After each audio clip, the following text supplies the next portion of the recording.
போர் நிறுத்தம் அறிவித்தும் தாக்குதல்கள் தொடர்கின்றன. மத்திய கிழக்கில் என்ன நடக்கிறது? லெபனான் தற்காலிக போர் நிறுத்தத்தில் சேருமா? இஸ்ரேல் தாக்குதல்களை நிறுத்தாததால் பதற்றம் அதிகரிக்கின்றது. அமைதி பேச்சுவார்த்தை நேரத்தில் போர் தீவிரம். இஸ்ரேல் மற்றும் ஹெஸ்புல்லா புதிய திருப்பம். போர் நிறுத்தம் இருக்கின்றதா இல்லையா? இஸ்ரேல் ஈரான் இடையேயான குழப்பமான நிலை. பேச்சுவார்த்தை ஒரு பக்கம், தாக்குதல்கள் இன்னொரு பக்கம். மத்திய கிழக்கில் ஆபத்தான நிலைமை. லெபனான் மீதான தாக்குதல்கள் தொடரும் என இஸ்ரேல் உறுதியளித்திருக்கிறது. இதனால் போர் நிறுத்தம் கேள்விக்குறி. உலகம் அமைதியை எதிர்பார்க்கும் இந்த நேரத்தில் புதிய தாக்குதல்கள். சூழ்நிலை மோசமடைகிறது. ஸ்ட்ரெய்ட் ஆஃப் ஹார்மஸ் முதல் பேக்ரூட் வரை பதட்டம். இந்த போர் எங்கே முடிய போகின்றது? இவை இன்றைய உலக செய்திகளின் தலைப்புகள்.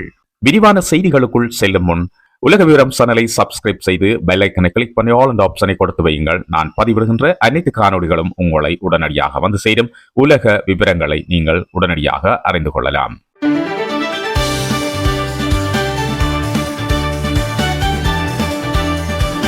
இனி விரிவான செய்திகளுக்குள் செல்வோம். மத்திய கிழக்கு போர் நேரடி தகவல்கள். ஈரான் போரின் நேரடி அப்டேட்ஸ்.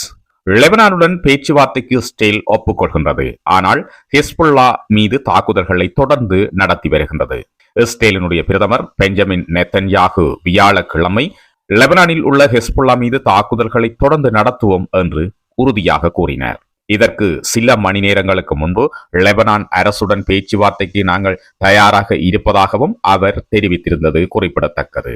இந்த பேச்சுவார்த்தையினுடைய நோக்கம் ஈரானினுடைய ஆதரவு பெற்ற இந்த ஹெஸ்புல்லா ஆயுதப்படையை ஆயுதங்களை கைவிடச் செய்வதாகும் என்று அவர் தெரிவித்தார். இஸ்ரேல் லெபனானில் மேற்கொள்கின்ற தாக்குதல்கள் அமெரிக்கா மற்றும் இஸ்ரேல் ஈரான் இடையேயான 2 நாட்களுக்கு முன்பு கொண்டுவரப்பட்ட இடைக்கால போர் நிறுத்தத்தை கடுமையாக பாதித்திருக்கின்றது. மேலும் இந்த தாக்குதல்களின் காரணமாக அமெரிக்கா மற்றும் அதன் நேட்டோ கூட்டாளி நாடுகளுக்கு இடையிலான உறவுகளை மேலும் சிக்கலாக்கி இருக்கின்றது. முன்னதாக ஈரான் மீதான தாக்குதல்களை தொடங்கிய பின்னர் அமெரிக்காவினுடைய பிரசிடென்ட் டொனால்ட் ட்ரம்ப் அவர்கள் நேட்டோ நாடுகளை இந்த தாக்குதல்களுக்கு ஆதரவளிக்குமாறு கேட்டிருந்தார். மேலும் ஸ்ட்ரெய்ட் ஆஃப் ஹார்மஸ் முற்றுமுழுதாக ஈரானினால் மூடப்பட்டதை தொடர்ந்து அதை திறப்பதற்கு நேட்டோ நாடுகளை உதவுமாறு கேட்டிருந்தார். இந்த சந்தர்ப்பங்களின் போதெல்லாம் நேட்டோ நாடுகள் அதிலிருந்து விலகியிருந்தது குறிப்பிடத்தக்கது. ஈரான் மீதான தாக்குதல்களுக்கு தங்களுடைய விமான ஊடுபாதைகளை கூட வழங்குவதை மறுத்திருந்தது சில நாடுகள். இதன் காரணமாக அமெரிக்காவிற்கும் நேட்டோ நாடுகளுக்கும் இடையிலான உறவு மிகப்பெரிய சிக்கல்களை கொண்டு வந்திருந்தது. மேலும் அமெரிக்காவும் இஸ்ரேலும் லெபனான் இந்த போர் நிறுத்தத்தில் சேர்க்கப்படவில்லை என்று கூறியிருக்கின்றன. ஆனால் ஈரான் லெபனானும் இந்த ஒப்பந்தத்தில் அடங்கும் என்று வலியுறுத்துகின்றது. மேலும் நேட்டோ நாடுகளின் சில தலைவர்கள் கூட லெபனான் இந்த ஒப்பந்தத்தில் சேர்க்கப்பட வேண்டும் என்று கூறியிருக்கின்றன. லெபனானில் எந்த போர் நிறுத்தமும் கிடையாது என்று நெத்தன்யாகு வியாழக்கிழமை வலியுறுத்தியிருக்கின்றார்.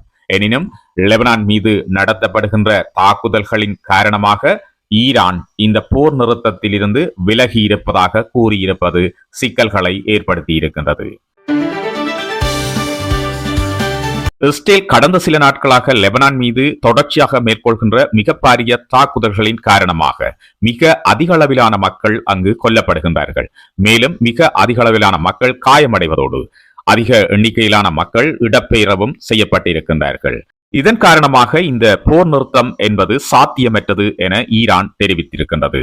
இதனைத் தொடர்ந்து உடனடியாக மீண்டும் திறக்கப்பட்ட ஸ்ட்ரெய்ட் ஆஃப் ஹார்மஸ் கப்பல் போக்குவரத்துகளுக்கு தடை செய்யப்பட்டிருக்கின்றது. மீறி பயணிக்கின்ற கப்பல்கள் மீது தாக்குதல்கள் நிகழ்த்தப்படும் என்றும் ஈரான் கடுமையாக எச்சரித்திருக்கின்றது. இதன் காரணமாக தற்காலிக இந்த யுத்த நிறுத்தத்தில் ஒரு சிக்கல் நிலையை உருவாக்கி இருக்கின்றது. மேலும் லெபனான் மற்றும் இஸ்ரேலுக்கு இடையிலான பேச்சுவார்த்தை மிகப்பெரிய சவால்களை எதிர்கொள்கின்றது என்று சொல்லப்படுகின்றது. அதன் முக்கிய காரணங்களை பார்க்கலாம். லெபனான் அரசு ஹெஸ்புல்லா அமைப்பை நேரடியாக கட்டுப்படுத்த முடியாத ஒரு நிலைமையே அங்கு காணப்படுகின்றது. ஹெஸ்புல்லா ஆயுதங்களை கைவிட மறுத்து வருவதும் குறிப்பிடத்தக்கது. இஸ்ரேல் இப்பேச்சுவார்த்தைக்கு ஒப்புக்கொண்டிருந்தாலும் ஹெஸ்புல்லா ஆயுத குழு தங்களுடைய ஆயுதங்களை கைவிடும் வரை நாம் லெபனானை பலமாக தாக்குவோம் என்று சொல்லியிருக்கின்றது. மேலும் இந்த தாக்குதல்கள் ஒருபோதும் நிறுத்தப்பட மாட்டாது என்று நெத்தன்யாகு தெரிவித்திருக்கின்றார். இதற்கிடையில் ஹெஸ்புல்லாவின் ஒரு மூத்த அதிகாரி குறிப்பிடும் போது லெபனான் அரசு எங்களை ஒருபோதும் அங்கீகரிப்பதில்லை, ஆகவே இந்த பேச்சுவார்த்தைக்கான வாய்ப்புகள் மிக குறைவாகவே காணப்படுவதாக அவர் தெரிவித்திருக்கின்றார். இந்த கூற்றுக்கள் பேச்சுவார்த்தைக்கான நிலைமைகளில் மிகப்பெரிய சிக்கல்கள் இருப்பதை வெளிப்படுத்துகின்றது. தாக்குதல்கள் மற்றும் பொதுமக்களினுடைய நிலைமை. வியாழக்கிழமை காலை இஸ்ரேல் ராணுவம் பெய்ரூட்டின் தெற்கு புறநகர் பகுதிகள் உட்பட சில பகுதிகளில் உள்ள பொதுமக்களை உடனடியாக அங்கிருந்து வெளியேறுமாறு எச்சரிக்கை விடுத்தது. இதனால் மக்கள் லெபனானினுடைய வடக்கு பகுதிகளுக்கு பெருமளவில் இடம்பெயர்ந்தனர். சில மணி நேரங்களுக்கு பிறகு இஸ்ரேல் புதிய தாக்குதல்களை ஹெஸ்புல்லா அமைப்பின் மீது தொடங்கியதாக அறிவித்தது. புதன்கிழமை நடைபெற்ற தாக்குதல்களில் மட்டும் லெபனானில் 303க்கும் மேற்பட்ட பொதுமக்கள் உயிரிழந்ததாக லெபனான் நாட்டினுடைய சுகாதார அமைச்சகம் அறிவித்திருந்தது. இது இந்த போர் தொடங்கியதிலிருந்து லெபனானில் ஏற்பட்ட மிகப்பெரிய உயிரிழப்பு என்றும் சொல்லப்பட்டிருக்கின்றது. லெபனான் மீதான தாக்குதல்கள் தொடர்பாக ஈரானினுடைய நிலைப்பாடு என்ன?